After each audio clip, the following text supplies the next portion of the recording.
स्वागत है।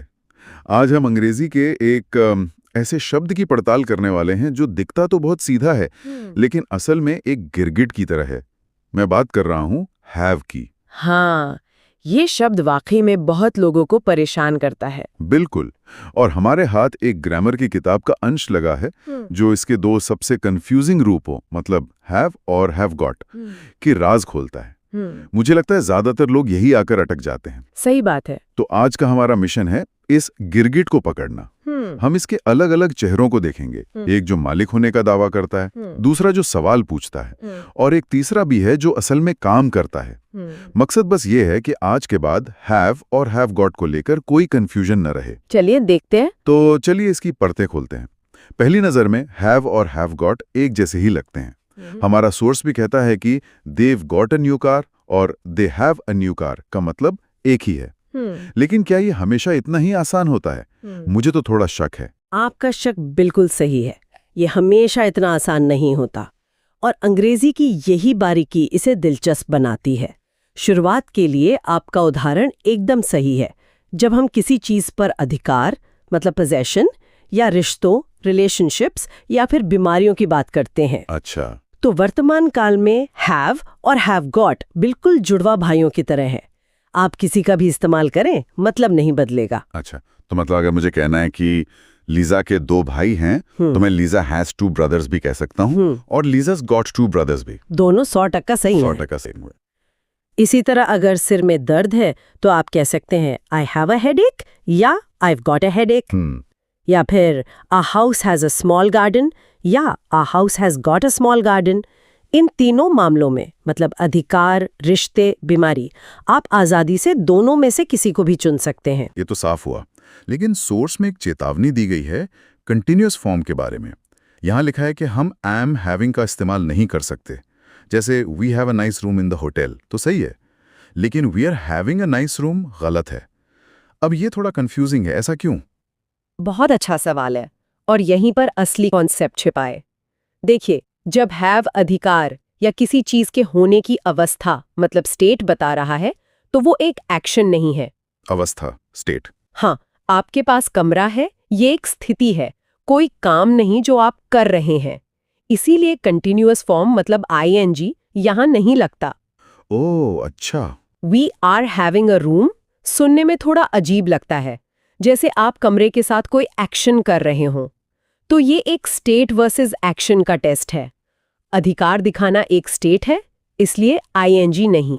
अरे वाह, तो ये है असली जड़, स्टेट वर्सेस एक्शन। ये एक छोटा सा नियम है पर इससे तो पूरा मतलब ही बदल जाता है। ठीक है, तो वर्तमान काल का स्टेट वाला हैव समझ आ गया। लेकिन अगर मुझे यही बात भूतकाल में कहनी हो, मान लीजिए मुझे कहना है जब लीजा बच्ची थी उसके बाल लंबे थे, तब मैं क्या कहूंगी? लीजा हैड लॉन्ग हेयर या Lisa had got long hair? आपका अंदाजा बिल्कुल सही है। भूतकाल में कहानी और भी सीधी हो जाती है। अच्छा। हाँ, हैव गॉट का भूतकाल में कोई काम नहीं है, वहां सिर्फ और सिर्फ हैड का राज चलता है। तो सही वाक्य होगा Lisa had long hair when she was a child. और Lisa had got long hair वो कहना अंग्रेजी में एक बहुत बड़ी गलती मानी जाएगी।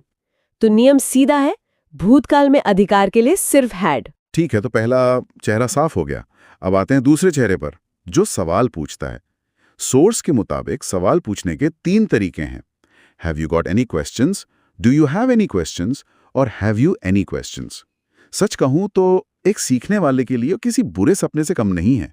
कौन सा इस्तेमाल करें? मैं समझ सकती हूँ, ये वाकई में उलझाने वाला हो सकता है, पर अच्छी खबर ये है कि इनमें से 2 सबसे ज्यादा आम और कह सकते हैं सेफ हैं। कौन से 2? हैव यू गॉट और डू यू हैव।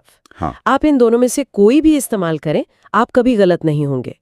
तीसरा वाला जो है हैव यू एनी क्वेश्चंस, वो व्याकरण के हिसाब से गलत तो नहीं है, लेकिन जैसा सोर्स में भी लिखा है वो लेस यूजुअल है, मतलब कम प्रचलित है। हाँ, मैंने भी यह नोटिस किया। तो ये हैव यू एनी वाला स्टाइल क्या कोई पुराना या ज्यादा फॉर्मल तरीका है? मैंने शायद पुरानी ब्रिटिश फिल्मों में सुना हूं। बिल्कुल, ये थोड़ा पुराने जमाने का और ज्यादा औपचारिक ब्रिटिश इंग्लिश का स्टाइल है। अमेरिकन इंग्लिश में तो ये लगभग सुनने को ही नहीं मिलता। इसलिए सीखने वालों के लिए हमारी सलाह यही है कि हैव यू गॉट या डू यू हैव के साथ ही रहें। और यही तर्क नकारात्मक वाक्यों पर भी लागू होता है। अच्छा, तो सोर्स के हिसाब से वहां भी 3 विकल्प हैं। I haven't got any questions, I don't have any questions और आई हैवंट एनी क्वेश्चंस। तो यहां भी आखिरी वाला कम इस्तेमाल होता है ना? हाँ, बिल्कुल। She hasn't got a car और she doesn't have a car दोनों एकदम परफेक्ट और आम है, लेकिन शी हैजंट अ कार सुनने में थोड़ा अधूरा सा लगता है। लेकिन रुकिए, मैंने कई बार लोगों को खासकर फिल्मों में कहते सुना है आई हैवंट अ क्लू। ये तो आपके बताए तीसरे कम सामान्य वाले नियम जैसा ही लगता है। तो क्या कुछ खास मामलों में ये आज भी इस्तेमाल होता है? क्या बात है, आपने एक बहुत ही दिलचस्प अपवाद पकड़ा है। अच्छा। हाँ, आई हैवंट अ क्लू या I haven't the faintest idea जैसे कुछ मुहावरेदार वाक्य हैं जहां ये पुराना स्ट्रक्चर आज भी जिंदा है। ये भाषा के जीवाश्म मतलब फॉसिल्स की तरह हैं, लेकिन ये सिर्फ इन गिने चुने वाक्यों तक ही सीमित है। सामान्य बातचीत में आप आई हैवंट अ पेन नहीं कहेंगे। ये तो बहुत दिलचस्प है। तो सामान्य नियम है हैवंट गॉट या डोंट हैव का इस्तेमाल करें, लेकिन कुछ मुहावरों के लिए तैयार रहें। ठीक है, तो अब अगर मुझे भूतकाल में सवाल पूछना हो, जैसे जब तुम लंदन में थे, क्या तुम्हारे पास घड़ी थी? या हैड गॉट का कोई चक्कर है? नहीं, बिल्कुल नहीं। जैसा हमने पहले बात की, भूतकाल में गॉट को भूल जाइए। भूतकाल में सवाल पूछने और नकारात्मक वाक्य बनाने के लिए हमारा हीरो है डिड। डिड। हाँ, तो आपका सवाल होगा did you have a watch when you were living in London? और अगर जवाब नहीं में है तो आप कहेंगे no I didn't have a watch. Had you a watch कहना बहुत ही ज्यादा असामान्य और गलत लगेगा। बहुत बढ़िया। तो भूतकाल के लिए नियम एकदम क्रिस्टल क्लियर है, डिड यू हैव और आई डिडंट हैव। चलिए अब आते हैं सबसे बड़े रहस्य पर, हैव का तीसरा चेहरा, एक्शन वाला हैव। सोर्स में have breakfast, have a bath, have a good time जैसे उदाहरण हैं, और यहां साफ लिखा है कि हम हैव गॉट का इस्तेमाल नहीं कर सकते। अब मेरा सवाल यह है कि क्यों?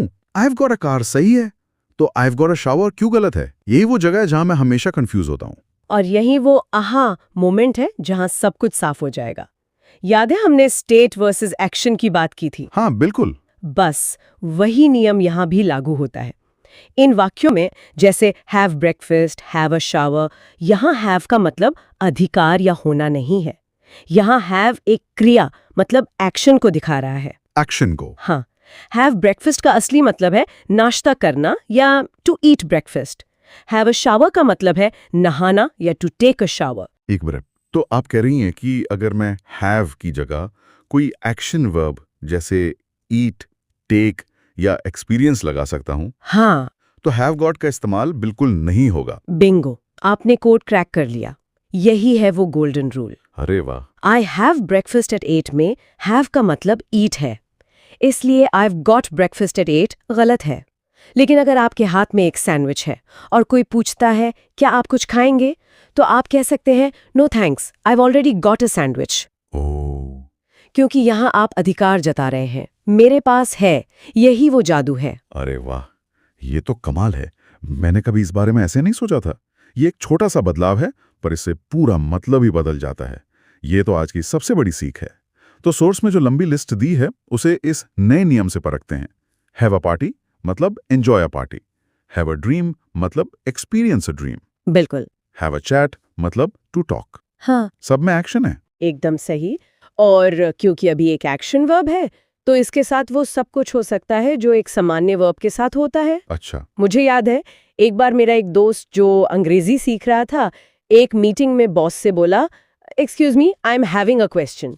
सब लोग थोड़ा कंफ्यूज हो गए, क्योंकि सवाल होता है, वो एक स्टेट है, आप सवाल कर नहीं रहे होते। उसे कहना था आई हैव अ क्वेश्चन या I have got a question. ये तो बहुत ही अच्छा उदाहरण है, और इससे मेरा अगला सवाल भी निकल आता है। अगर हैव यहाँ एक एक्शन वर्ब है, तो इसका मतलब हम इसका कंटिन्यूअस फॉर्म आईएनजी इस्तेमाल कर सकते हैं, जैसे Mike is having a shower. अब आप बिल्कुल सही रास्ते पर हैं। हाँ, क्योंकि नहाना मतलब हैविंग अ शावर एक क्रिया है जो चल रही है, तो आप बिल्कुल कह सकते हैं Mike is having a shower at the moment, या we are having a great time on a holiday. क्योंकि अच्छा समय बिताना एक अनुभव है, एक एक्शन है। तो जो नियम पहले हमें कंफ्यूज कर रहा था, वो अब पूरी तरह से समझ में आता है। सही है, स्टेट के साथ आईएनजी नहीं, एक्शन के साथ आईएनजी लगेगा। बिल्कुल। और जाहिर है, अगर ये एक सामान्य क्रिया है, तो इसके सवाल और नकारात्मक वाक्य भी डू डज डिड से ही बनेंगे। एग्जैक्टली।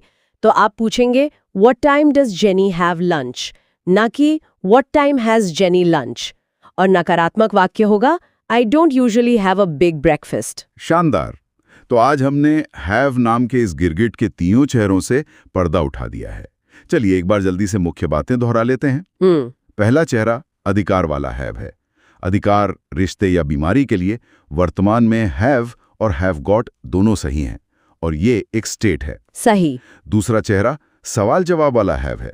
सवाल और नकारात्मक वाक्यों के लिए डू यू हैव या हैव यू गॉट सबसे आम और सेफ तरीके हैं। बिल्कुल। और तीसरा और सबसे महत्वपूर्ण चेहरा एक्शन वाला हैव है। जब हैव का मतलब खाना, नहाना, अनुभव करना जैसी कोई क्रिया हो तो सिर्फ हैव का इस्तेमाल होता है, हैव गॉट का नहीं। ये एकदम परफेक्ट सारांश है। Okay. और ये सोचना कितना दिलचस्प है कि कैसे हैव जैसा एक आम शब्द अंग्रेजी व्याकरण में इतनी अलग-अलग भूमिकाएं निभाता है।